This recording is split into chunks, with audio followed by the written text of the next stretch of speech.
Jordan, your key goal seems to be to encourage people to cultivate the strength necessary to repeatedly face the unknown in the pursuit of a worthy goal, as this is where meaning lies. Not only is finding meaning very satisfying, but such meaning makes life worthwhile even in the face of suffering. Does that sound reasonably accurate? Yeah, it's an elevator pitch. It's not too bad. Okay. Good to hear it. Yeah, well, I mean, it's strength in some sense, I suppose, is probably not the most precise characterization.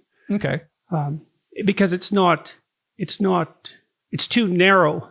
I'm interested in the practical utility of ethical virtue. That might be a way of thinking about it. I mean, there's a way you're hypothetically supposed to behave and a way you're not supposed to behave. And it's easy for that to degenerate into a kind of rule-bound finger wagging. Mm-hmm. And that's not helpful, I don't think, because genuine ethical virtue is it's the only source of resilience and strength that you have.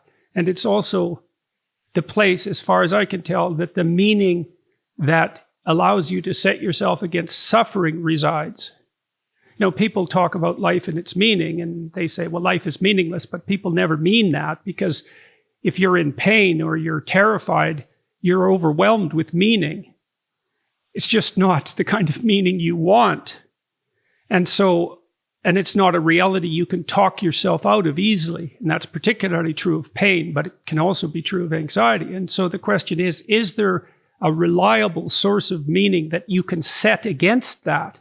And what's its nature, if so? And so here's a way of conceptualizing it to some degree. So I'm currently in a rather remote location in Northern Ontario. And one of the advantages to being here is that I can go out on my dock at night and I can look up and see the night sky. And when you see the night sky, when it's pitch black, you are face to face with something as near to the infinite as we can face in a prosaic day-to-day setting. And so there's an experience that goes along with that, and the experience is one of awe and wonder. And awe is a very interesting emotion.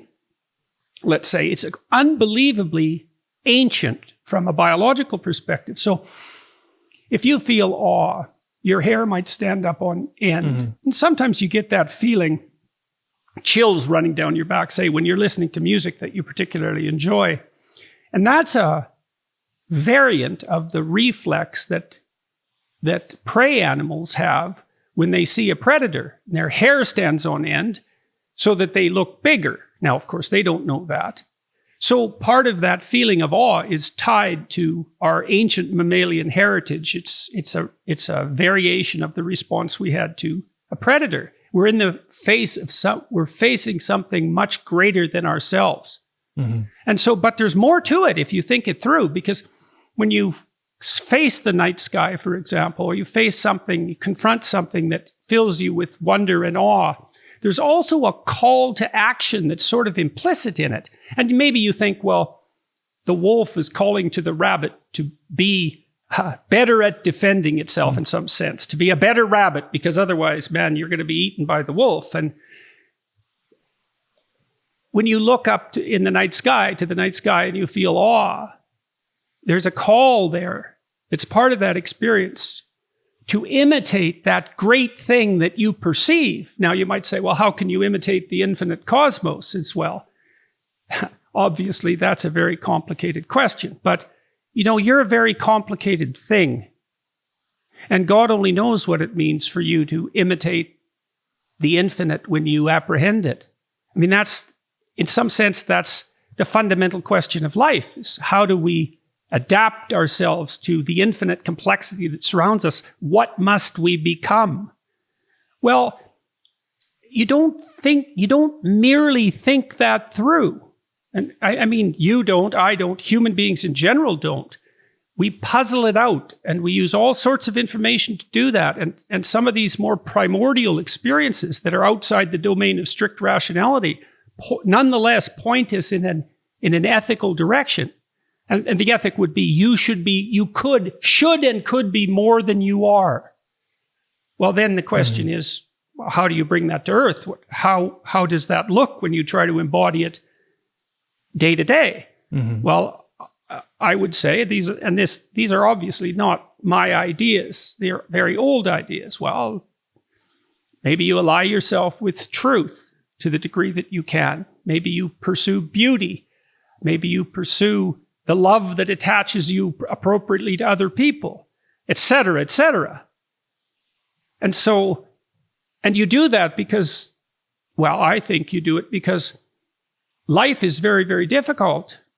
And I was talking to my wife the other day, and she's become very interested in Christianity. And she was talking about a set of mysteries that are part of the Catholic ritual. And one of the mysteries is Christ's bearing of his cross. And someone helps him. And this isn't I'm not speaking about this religiously. I'm speaking about it practically and psychologically. It's a remarkable story because it implies that human existence, like our subjugation to vulnerability, which is exemplified in that story, to be rejected by the crowd, to be betrayed, to be killed, that subjugation is so difficult that even God himself needed help. And so the question is that, and like I said, I'm not speaking religiously. I'm looking at the story in some sense as a psychologist. It's like, well, what does that imply? Well, it implies you have to call on you have to note when you're being called to be more than you are, and you have to attend to that very carefully because life is extraordinarily difficult, and to manage it in a manner that makes it acceptable, or perhaps more than acceptable, you have to be everything you could be. So that's not exactly strength, right? It's way more than that. Strength is a way into it. It's a specific virtue. It's a way into the discussion of what constitutes the ideal. So that's a long answer to your question. Yeah, I'm trying to unpack it in my head. Well, that'll take you about a year or two.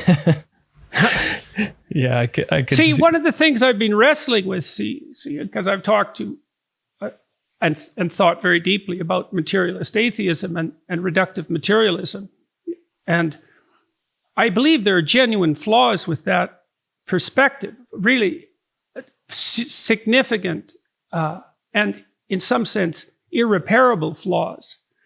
So, for example, the reductive materialist atheist types, people like Richard Dawkins, who I have great respect for, by the way, they're wrestling with a reduced version of the devil they're attempting to conquer. They treat religious propositions as if, first of all, as if the domain of the religious is nothing but a set of propositions about the structure of reality in the same way that a scientific theory is. And then having made that initial move, which is often not noticed by the people who are being engaged within the argument, once that move is accepted, it's easy to push all that aside as superstitious nonsense, because as a set of scientific propositions, it's lacking. But that isn't what it is at all. It's not that at all. Or if it is that, it's that only peripherally. And so then we can go deeper and we can think, well, where do we see these calls to an expanded ethic? Where do we experience that? Not where do we think about it? Where do we experience it? Well, you experience it when you listen to great music. You know, music speaks of the harm of the hierarchy of patterns in some sense that characterize the world. And, you know, music tends to make you move, and sometimes in unison with other people as well. And people love that. They love music. It's not rational. It's underneath rationality. And deep immersement in music borders on the religious, psychologically speaking. I'm trying to explain these sorts of things to people. And beautiful architecture. I mean, you think about all the people who go visit Europe. And what they go to see beauty. They're called to make a pilgrimage to architectural beauty. They don't know why. Well, part of it is, well, look what we're capable of. Experience what we're capable of. Well, then you see that and you think, well, why did that all come about, that beauty? What is it aiming at? What is it pointing at? Well, these are serious questions.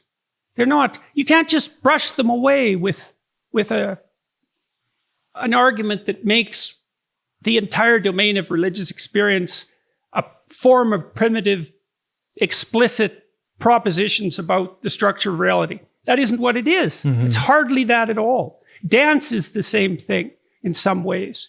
You know, you move to the music, and the music is reflecting the patterns of reality. And to move to the music is to act out the proposition that you should be harmoniously related in your movement and your utterances when you sing to the patterned structures of existence.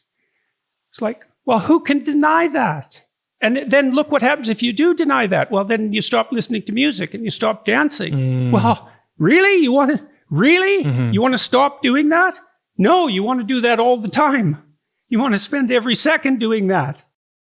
And so I'm trying to understand all that and to try to communicate it to people. It's crucially important. And so, okay, so you're explaining that if you look at religion through the lens of this is a method for understanding the objective reality, that is the wrong way to look at it. But by investigating things like religion, you can start to kind of understand our values or how our... It's values. Well, so here's the problem. And this is, how should you see the world? What lens should you look at the world through, and how should you act? Okay, you have to answer those questions. Those are questions of value. Now, you could conjecture that science can provide answers to those questions, but that is by no means obvious. So serious philosophers of science have disputes about that very topic. I mean, someone like Sam Harris has proposed that we can derive a set of universal values objectively.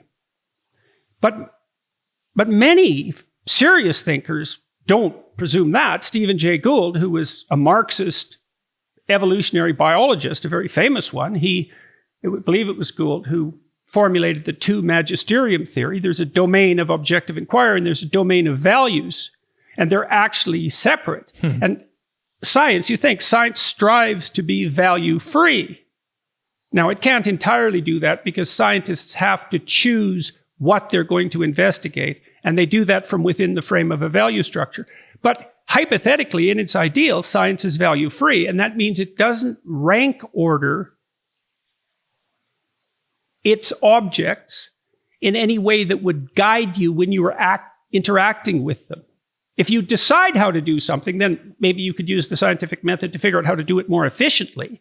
But there's still that first decision. And then if you look to science to provide your values, and science can't do that, then what happens is that science gets hijacked, say by ideology or by politics or even by religion for that matter, and invisibly or visibly or explicitly. And that's not a good thing, not if they're actually separate. Well, and then if they are separate, then we have a question, don't we? From where do we derive our values validly? And if you say there are no valid values, well, then that's nihilistic. It's confusing, because what do you do then? Nothing's more important and everything is equally unimportant.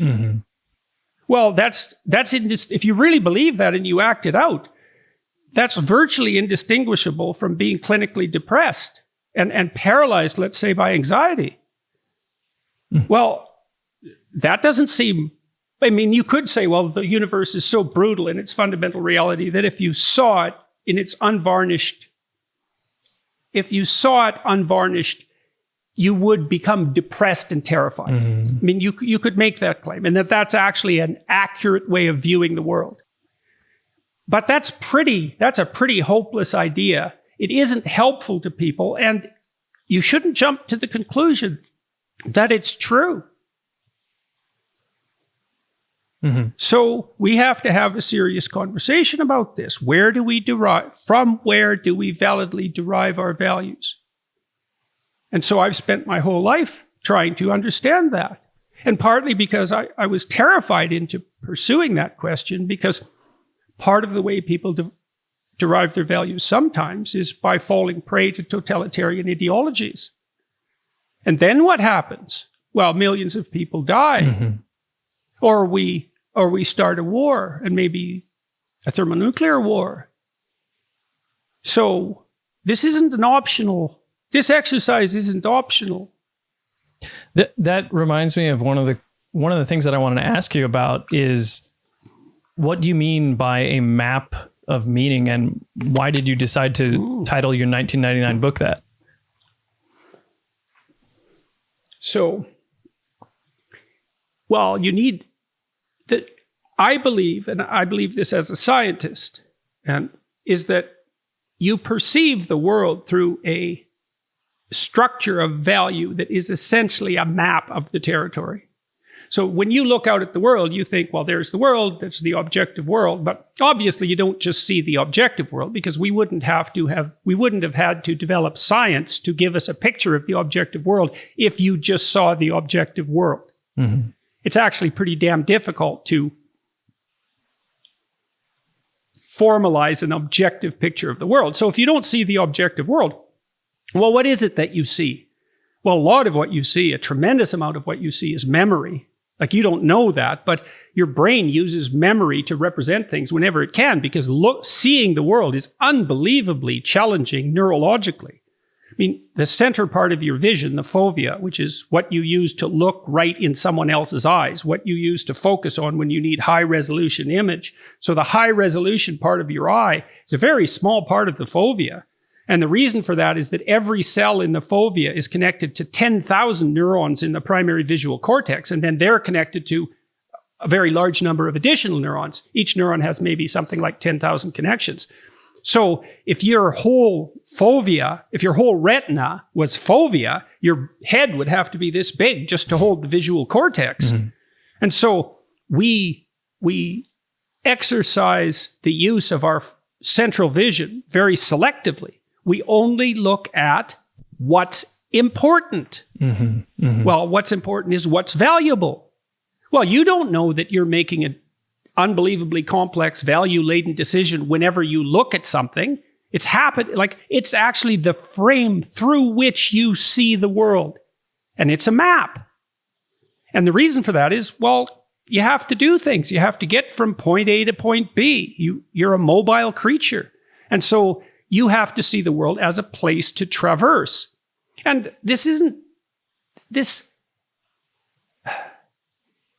although I rely on religious metaphor and narrative, the reason for that, at least in part, is because it appears to me that the evidence that we see the world through a narrative structure is overwhelming. And I think that if you don't know that as a psychologist, what that means is you actually don't know the literature. Now, I derive part of this theory in Maps of Meaning from a book called The Neuropsychology of Anxiety by Jeffrey Gray. And Jeffrey Gray was a student of Hans Eysenck's, who was the most published psychologist who ever lived, if I remember correctly. And Gray was unbelievably smart. That book took me about 6 months to read and understand. It was an entire education in and of itself. It's unbelievably dense. Mm-hmm. The Neuropsychology of Anxiety. I think in the bibliography, there's something like 1,700 research papers. Wow. And Jeffrey Gray was one of those scientists who actually read all those papers and understood them and integrated them. And so there's 1,700 research papers worth of information packed into the Neuropsychology of Anxiety. Mm-hmm. And he was influenced by Norbert Weiner's thinking, or Wiener, I don't know how to pronounce it, but he was the father of cybernetics and one of the fathers of the entire computer revolution. And so all that's packed in there too. And so Gray developed a theory of emotion that's predicated on the idea that most of your emotions are experienced in relationship to a goal. Okay. And so you establish a goal, then movement towards that goal or evidence that you could move towards that goal makes you happy, produces positive emotion, whereas evidence that the goal is invalid or that you're blocked in some way produces negative emotion. So you lay this map on the world. It always has a destination point in mind. There's always a destination point implicit in it or explicit in it. So it works as subtly as this, for example. So if you walk into your room and you want to walk towards something to pick it up, and your room is cluttered because you've been careless, all that clutter manifests itself as an obstacle to your goal and produces negative emotion. And you experience that instantaneously, essentially, and automatically. And so part of the reason, that I encourage people to clean up their rooms, let's say, is, well, it's a microcosm of all this. Your room is part of your experience that you have control over. And it's easy to underestimate its significance. But that's a place you can alter. You can set it up for whatever it is that you're doing. Well, what are you doing? Well, that's the first question you have to ask yourself if you're going to set up your room. It's not trivial. It's hard, and it's worthwhile, and it's a good starting place.